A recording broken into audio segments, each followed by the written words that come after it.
Breaking news. Police investigate an overnight shooting on South Roxborough Street in Durham. What we're learning this morning from the WRAL Breaking News Tracker. Our warm-up continues with a possible record high today, but enjoy the daytime. I'm tracking showers for this evening and a cool down for the weekend.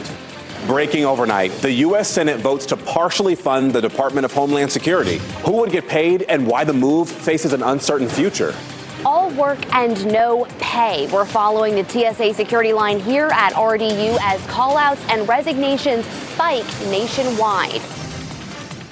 Plus, power lines down. Right now, part of Treywick Road is closed in Raleigh. What we know about this incident and the best ways to get around it on your morning drive. A lot happening here on this Friday morning. We're glad you're up with us so we can get your day started. I'm Renee Chu. And I'm Chris Lovingood. Yes, we have made it to the end of the week. The weekend has approaching, but we need to make sure we get through a couple of things this morning, including your weather forecast with meteorologist Grant Skinner. Talk a little bit about the conditions right now, Grant. Yeah, right now, it's really nice. We just have mild conditions, temperatures even warmer than yesterday, so it feels a little bit humid out there as well. A few passing clouds. We're watching this front off to the north and west. It's our next weather maker that'll bring a chance for some showers and a few storms later today. You can see from Raleigh right now, though, it's very quiet. Again, a nice start to our Friday. It's 63 in Raleigh, 62 in Fayetteville, 63 in Roxborough, 63 degrees in Rocky Mount. Look at these afternoon temperatures. 88 in Raleigh, 88 Fayetteville, 87 in Lewisburg, with that chance for showers and storms starting later today. We'll talk more about the timing of that rain, how long it will last through Saturday morning, and also how cool it will be for the weekend. All that's coming up. Kirsten?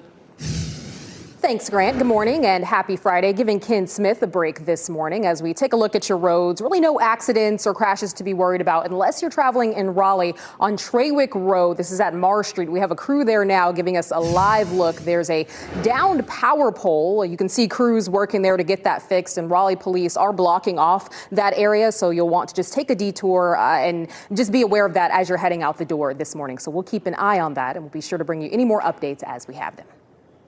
Let's get to that breaking news we've been following this morning. The Senate voted to fund Homeland Security. This happened during a rare overnight session. The bill will fund the DHS, but not Immigration Enforcement or Border Patrol. DHS has not been funded during the 40-day long partial government shutdown, and the funding lapse has seen TSA agents and others go without pay, leading to many calling out of work or even quitting. The bill faces an uncertain future in the House as Republican leadership has previously rejected breaking ice from DHS funding. And it's expected to be a pretty busy travel day with spring break starting for Wake County families. We're monitoring conditions on the road and, of course, at the airport where we find WRAL's Monica Casey. She's at RDU. Monica, TSA agents are among the DHS employees that missed pay because of the partial government shutdown. So how has that affected operations where you are?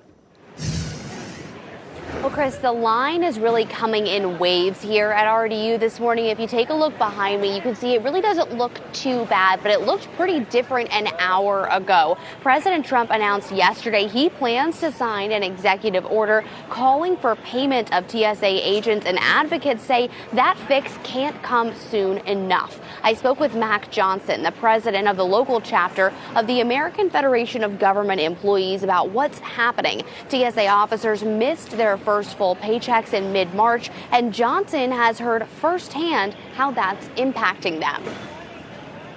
I know of an individual whose vehicle, they were at work, and while they were at work, their vehicle was repossessed because they could not make the car payment. Johnson tells me they've had 7 TSA employees at RDU resign in the last week and a half, and if that fix doesn't happen soon, he expects this issue to get worse with higher callouts and resignations that will then lead to longer wait times. Now, callouts for TSA have exceeded 11% nationwide, and at some airports, that number is as high as 40%. Live at RDU, Monica Casey, WRAL News. Typically, we would have brought you gas prices earlier, but the numbers just came in. They're beginning to trend downward as spring break travel gets started. And Raleigh, the morning's average, according to AAA, is $3.76, which is down 2 cents from yesterday. And if you're traveling to the coast, the average in Wilmington is $3.80. Then over in the mountains in Asheville, it is $3.67. And just a reminder, you can always find the lowest gas prices where you are with the WRAL Fuel Tracker. Just go to our website, WRAL.com, and search the word fuel. Durham police are investigating a shooting on South Roxborough Street. The incident was reported just before midnight. WRAL is working to learn if anyone was injured and if any arrests have been made. Turning now to developments in the war on Iran. This morning, Israel's military says it is conducting strikes in the heart of Tehran. In a social media post, President Trump has delayed the deadline for the Strait of Hormuz. The president originally gave a 48-hour ultimatum to open the strait or he would attack Iran's energy infrastructure. Now he says they have until April 6th. And cities and towns around North Carolina are preparing for major protests set for tomorrow. A number of those demonstrations will actually be here locally. More than 5 million people across the country were part of the No Kings demonstrations last summer. These were in response to the Trump administration's policies and actions. Tomorrow, more than 3,000 protests are planned. The group says this will be a nonviolent day of action to, quote, defend democratic norms and reject authoritarianism. Will Wade is now back in Louisiana. LSU basketball shared this video of the now former NC State basketball coach getting off a plane in Baton Rouge. Yesterday, Wade left NC State after just one season to take the LSU head coaching job. Wolfpack fans on NC State's campus say Wade's sudden departure from Raleigh is a tough pill to swallow. Fans tell WRAL they thought the future of the team was looking up. It was a close game for the men's basketball team as they lost to Texas in the first four of the NCAA tournament. Some students expressed frustration. They say Wade left the team high and dry. They're hoping the next coach will be in it for the long haul. He had all these promises that he was going to come, fix our program, get us back into the Final Four, and even maybe get us a championship. And now he's leaving us after we paid a bunch of money to get him over here. So I kind of feel like my tuition was wasted. I feel like my time was wasted, and I'm not very happy with him as a guy. NC State Athletic Director Boo Corrigan said Wade resigned with an email from his agent. Corrigan also says Wade skipped a recent scheduled meeting. We asked Corrigan if he had any regrets about hiring Wade in the first place. I'm disappointed that it ended the way that it did, more than I am wishing it never happened. We will continue to follow the hiring process as NC State looks to replace Wade.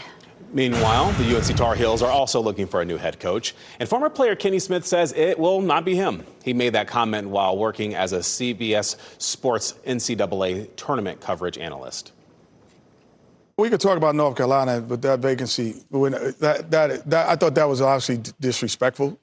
But first of all, Coach Hubert Davis, thank you for your service and what you did for North Carolina basketball.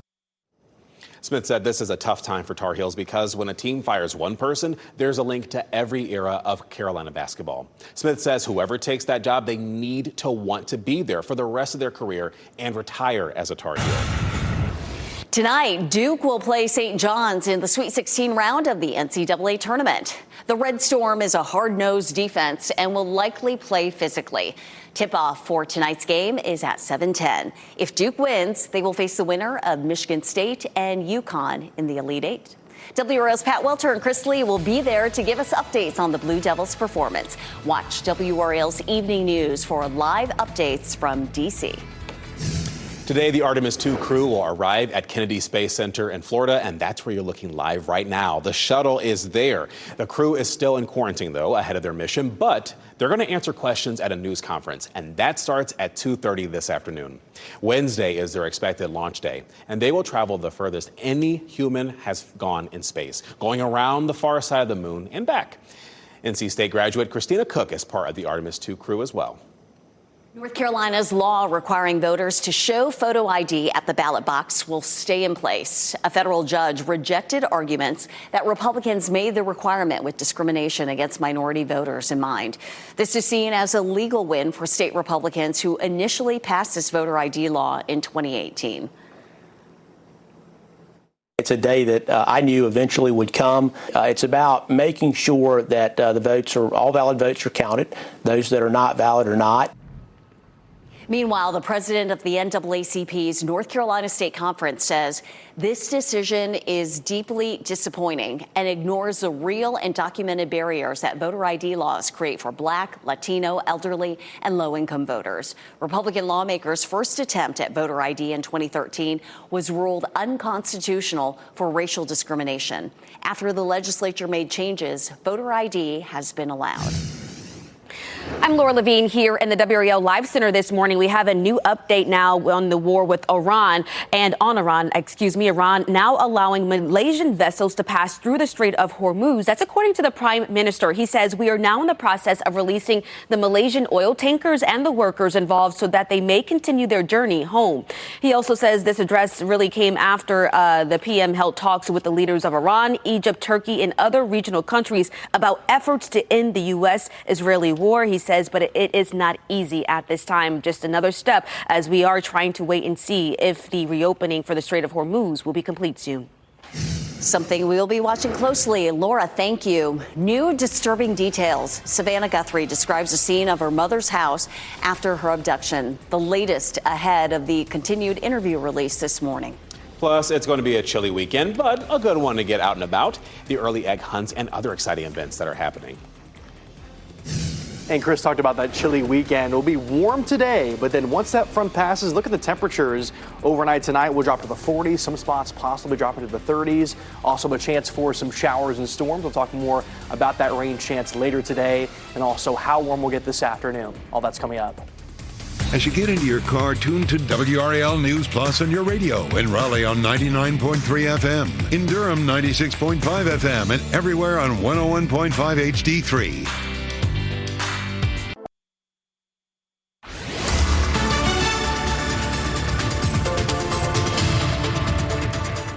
6:13 now on this Friday morning. A quiet and mild start to our Friday. It's temperatures in the low to mid 60s right now. 62 in Fayetteville, 63 in Durham, Sanford at 62 degrees, Goldsboro sitting at 63. So definitely don't need a coat this morning, but this weekend you might need to have a coat, especially by Sunday morning. Over towards the mountains, Boone is quiet this morning. Temperatures today sitting in the 80s across much of the mountains, but temperatures cooler towards Boone as that front starts to pass through. In the upper 60s, a good chance for rain. More showers and storms possible for other parts of the state. We'll talk more about that rain chance in a bit. By tomorrow, much cooler. It's going to trend much cooler across the state for the weekend. We'll talk about how cool we'll get and also when we'll see another warm up next week. That's coming up. Kirsten? Grant, thank you. As Grant mentioned, it is a quiet and calm start to our Friday morning. Aside from an incident that we've been alerting you about throughout the morning, Trawick Road and Marr Street, this is in Raleigh. We've got a crew on the ground there right now giving us a live look as crews are working to restore a downed telephone pole. You can see those power lines down there. This is expected to be closed off for the morning commute. So if you have to travel through that area, that's just something to be aware of. Give yourself a little extra time as you're heading out the door this morning. This morning, we will see more of Savannah Guthrie sit down about her mother's abduction. It's been 55 days since Nancy Guthrie was kidnapped from her home in Arizona. Yesterday, we heard the first half of the conversation. And this morning, today, we'll broadcast more of that discussion with her colleague and friend, Hoda Kotb. Savannah says her mother had back problems and did not wander off on her own. On a good day, she could walk down to the mailbox and get the mail, but most days not. So there was no wander off. And the doors were propped open. Yeah. And there was blood on the front doorstep.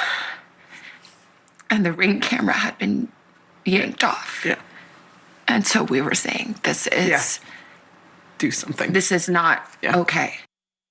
Goodness, could you imagine seeing something like that? Savannah's brother speculated their mother may have been kidnapped for ransom, possibly because of Savannah Guthrie's prominent position. More of that emotional one-on-one interview is going to be ahead on today. A North Carolina woman who vanished for more than 20 years reunited with her daughter.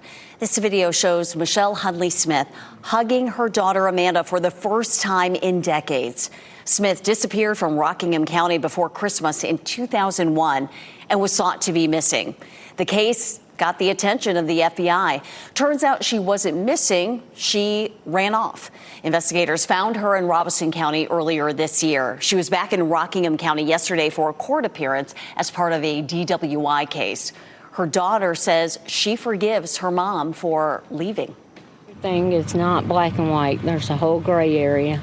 And so, I mean, life's too short for me to hold a grudge against her because she's my mom. Amanda says she was the only one from her family to show up and support her mom. The family agreed to make their own decisions about whether they would try to repair the relationship with Smith.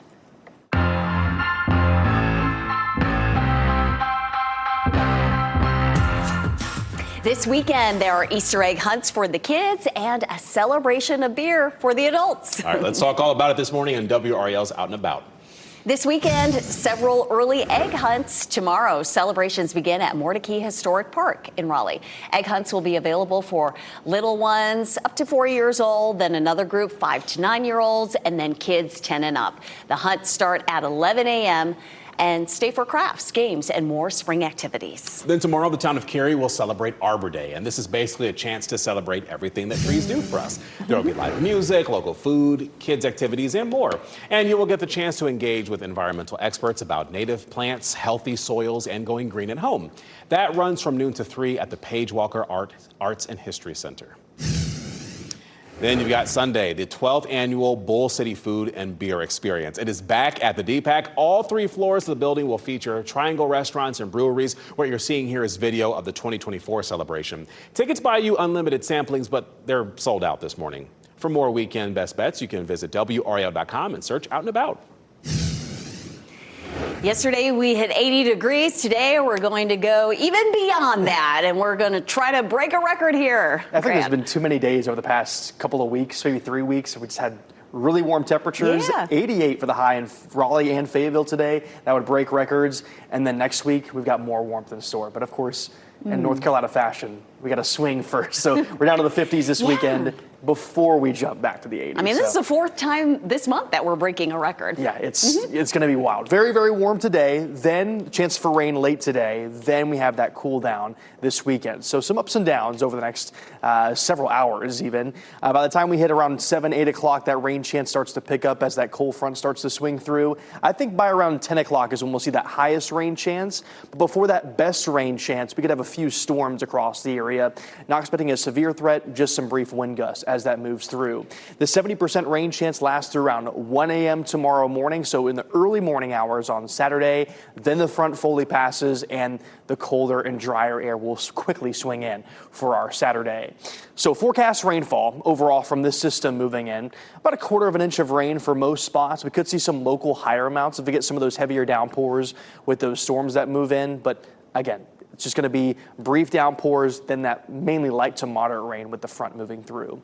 Temperatures in the mid to upper 80s today. Again, record highs possible today. Then once the front passes, 50s for highs Saturday, 60s for highs on Sunday. So we'll gradually trend warmer into next week. I'm expecting us to make it back to the 80s by the middle of next week.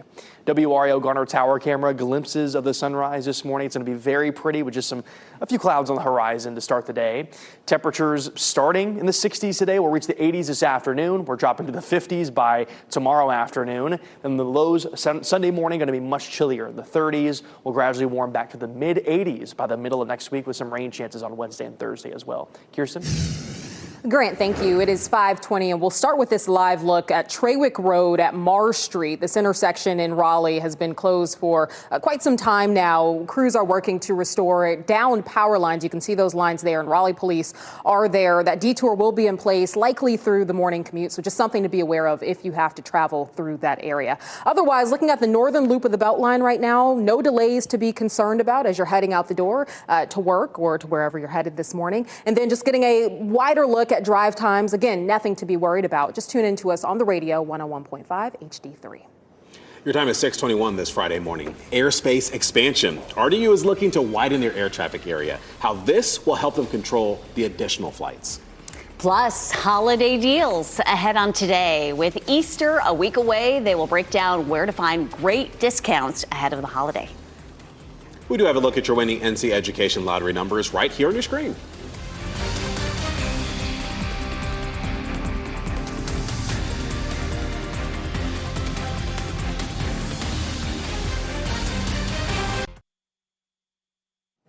The FAA could expand the airspace at RDU Airport. The agency set a public hearing for May.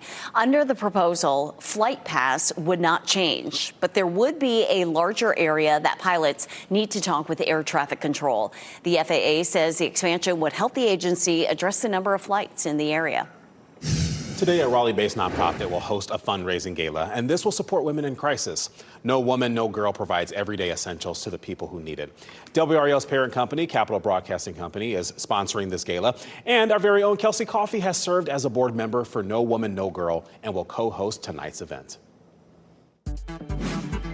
This What's Trending report is sponsored by Call Dad AC and Heating.